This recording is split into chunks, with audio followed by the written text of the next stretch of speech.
Magandang umaga mga kahuan, narito na ating ulat panahon ngayong araw sa Pilipinas.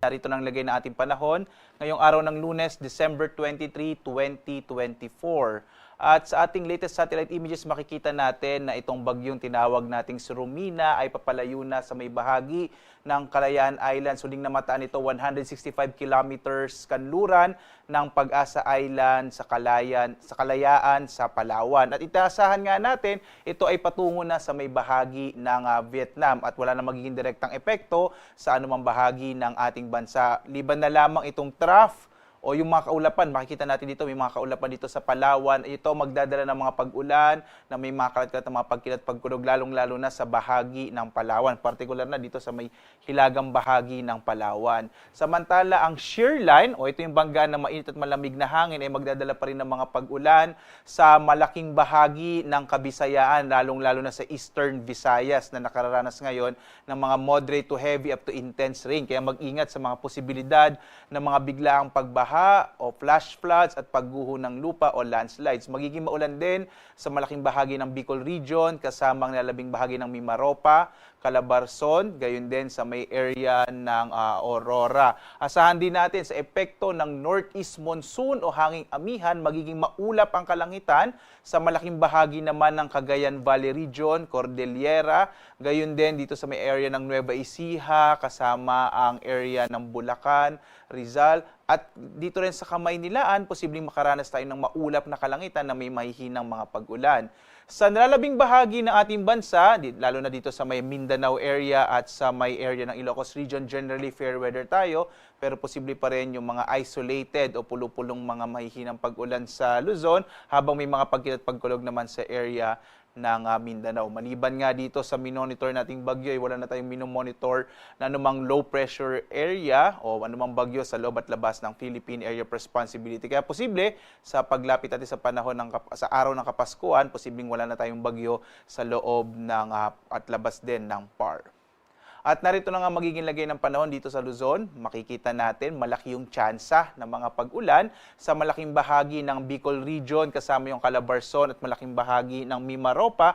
Dulot yan ng shear line, habang makakaranas naman ng mga mahihinang pag-ulan at maulap na kalangitan ang malaking bahagi ng Cagayan Valley Region, gayon din ang Cordillera, kasama ang mga lalawigan sa Central Luzon, partikular na sa bahagi ng Aurora, gayon din sa Nueva Ecija. At posible rin dito sa Kamaynilaan ang magkaroon ng maulap na kalangitan na may mahihinang mga pag-ulan. Sa nalalabing bahagi ng Luzon naman, partikular na sa Ilocos Region, makararanas tayo ng generally fair weather, pero posible pa rin yung mga isolated light rains, dulot pa rin yan ng hanging amihan.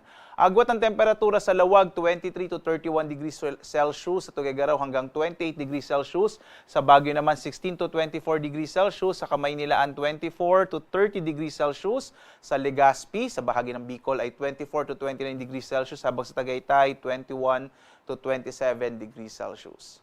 Dito tayo sa Visayas at sa Palawan. Makikita din natin ang maulap na kalangitan na may mga pag-ulan sa bahagi ng Palawan. Dulot naman ito ng trough o extension pa rin ng bagyo na tinawag nating si Romina. Agwat ang temperatura sa Kalayaan Islands, 25 to 29 degrees Celsius. Sa Puerto Princesa, 24 to 30 degrees Celsius. Sa malaking bahagi din ng Visayas ay makararanas tayo ng maulap na kalangitan na may mga pag-ulan, lalong-lalo na sa may bahagi nitong Eastern Visayas, kung saan direktang nakakaapekto itong shear line at kadala ng mga moderate to heavy up to intense rain. Agwat ang temperatura sa Iloilo, 25 to 30 degrees Celsius. Sa Cebu naman, 25 to 31 degrees Celsius. Habang sa Tacloban, 24 to 31 degrees Celsius. Ang malaking bahagi naman ng Mindanao ay makararanas lamang ng mga isolated o pulupulong pag-ulan, pagkilat, pagkulog.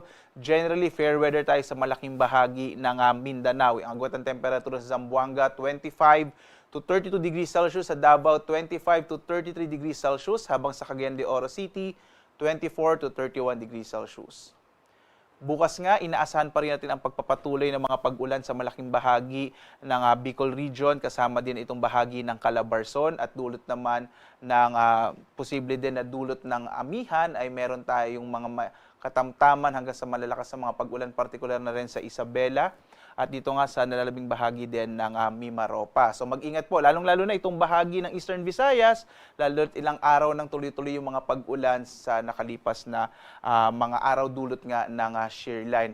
Pagdating ng araw ng Pasko, inaasahan pa rin natin ang mga pag-ulan sa malaking bahagi ng Bicol Region, kasama din itong Quezon Province at ilang bahagi ng Mimaropa.